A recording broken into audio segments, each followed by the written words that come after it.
Bismillahirrahmanirrahim. Assalamualaikum warahmatullahi wabarakatuh. Allah subhanahu wa ta'ala berfirman, A'udzu billahi minasyaitonir rajim. Bismillahirrahmanirrahim.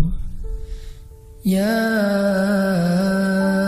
ayyuhalladzina amanu ista'inu bis-sabri was-salah. Innallaha ma'as-sabirin. Innallaha ma'as-sabirin. Wahai orang-orang yang beriman, mintalah pertolongan dengan sabar dan sholat. Sesungguhnya Allah bersama dengan orang-orang yang sabar. Kita sering mendengar ayat ini disampaikan oleh para ulama, para da'i, para ustadz, tentang bahwa salah satu di antara cara menjemput pertolongan Allah Subhanahu wa ta'ala itu adalah dengan melakukan ibadah sholat. Pertanyaannya adalah, sholat yang seperti apakah yang bisa menjemput pertolongan Allah dalam kehidupan kita pada saat kita sedang mengalami ujian yang berat? Banyak orang yang bilang, saya sholat tapi kok hidup saya gini-gini aja. Banyak orang yang bilang, saya udah sholat tetapi kok doa saya belum diijabah. Saya udah sholat tapi kok masalah saya masih belum selesai. Saya udah sholat tetapi kok musibah saya terus beruntun, tidak pernah berhenti.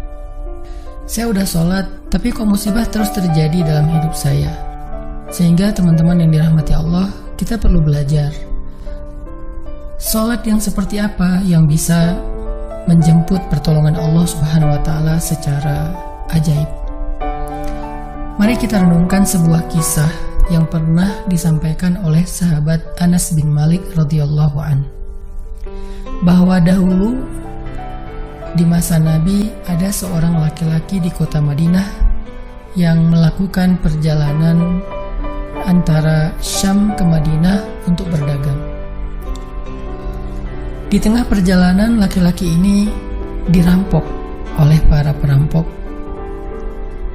Dia diberhentikan oleh seorang laki-laki, kemudian hartanya diambil, lalu setelahnya laki-laki itu menghunuskan pedang kepada orang ini. Pedagang ini mengatakan, wahai fulan, jika engkau menginginkan hartaku, ambillah, tapi biarkanlah aku melanjutkan perjalanan. Perampok itu mengatakan, adapun harta itu sudah menjadi milikku. Sekarang aku menginginkanmu, aku ingin membunuhmu. Merasa tidak punya pilihan, akhirnya pedagang ini mengatakan, wahai fulan, jika engkau ingin menyakitiku, membunuhku, maka lakukanlah. Tetapi sebelumnya, berilah aku kesempatan untuk melaksanakan sholat 2 rakaat.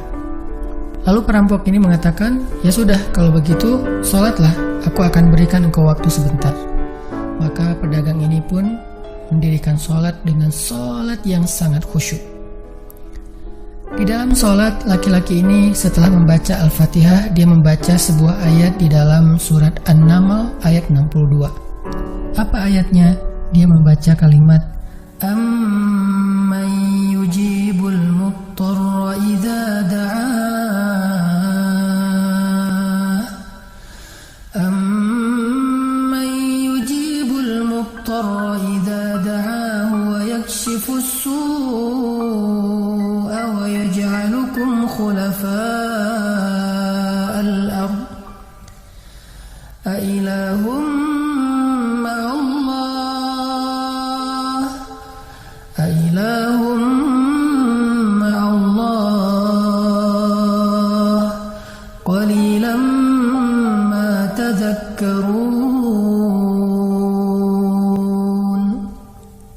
Bukankah dialah Allah yang memperkenankan doa orang yang dalam kesulitan apabila dia berdoa kepadanya, dan menghilangkan kesusahan dan menjadikan kalian sebagai khalifah di muka bumi? Apakah di samping Allah ada Tuhan lain yang patut disembah atau dimintai pertolongan? Sedikit sekali dari nikmat Allah yang kalian ingat. Shadaqallahul azim. Teman-teman yang dirahmati Allah Subhanahu wa taala, inilah ayat yang dibaca oleh pedagang tadi ketika dia sholat 2 rakaat. Dia membaca kalimat ini dengan penuh penghayatan dan perenungan. Dia mentadaburi ayat ini. Amma yujibul muttarra idza da'ah wa yakshifus su'. Bukankah dialah Allah yang memperkenankan doa orang-orang yang dalam kesulitan dan menghilangkan kesusahan? Dia menghayati ayat ini. Dia mentadaburi ayat ini. Sehingga muncullah rasa yakin di hatinya bahwa harapannya saat ini satu-satunya adalah Allah yang yujibul muttar. Dia dalam kondisi muttar, dalam kondisi kesulitan, dalam kondisi terancam. Muttar itu bisa bermakna terancam, kesulitan, kesusahan, dan berbagai macam makna dari ketidakberdayaan. Siapa yang yujibul muttar? Siapa yang akan memperkenankan doa orang yang tidak berdaya selain Allah? Wa yakshifus su', dan menghilangkan kesusahannya selain Allah?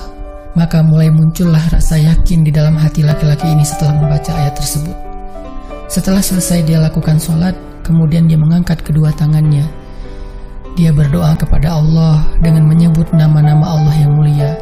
Ya Rabbi, wahai Tuhan yang maha pengasih, wahai Tuhan yang maha penyayang, wahai Tuhan yang memiliki arasy yang mulia, wahai Tuhan yang menampakkan makhluk, wahai Tuhan yang maha mengembalikan, wahai Tuhan yang maha melaksanakan apa yang Dia kehendaki. Aku mohon dengan cahayamu yang memenuhi sudut-sudut arasy-Mu. Hamba mohon kepadamu dengan kekuasaanmu yang menguasai makhluk-Mu, dan dengan rahmat-Mu yang meliputi segala sesuatu. Tidak ada Tuhan yang berhak disembah selain Engkau, ya Allah. Wahai Tuhan yang maha penolong, tolonglah aku. Laki-laki ini berdoa meminta kepada Allah dengan menyebut kebesaran Allah di arasy, menyebut cahaya-cahaya yang dimiliki oleh Allah yang meliputi arasy-Nya yang mulia. Tiba-tiba setelah selesai berdoa, muncullah seorang laki-laki dengan pakaian hijau bercahaya. Dia mengendarai seekor kuda berwarna abu. Dia mengeluarkan pedang. Lalu perampok tadi mencoba untuk menyerang laki-laki berkuda itu. Tetapi laki-laki berkuda itu menendang dengan kudanya sehingga perampok ini terhempas, terjatuh.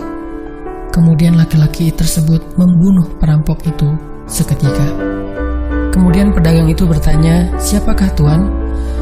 Lalu penunggang kuda itu menjawab, "Ketahuilah, saya adalah malaikat yang turun dari langit ketiga. Ketika kamu berdoa kepada Allah kali yang pertama, kami para malaikat mendengar suara gemerincing dari pintu-pintu langit. Sehingga para malaikat bertanya-tanya, apa yang sedang terjadi?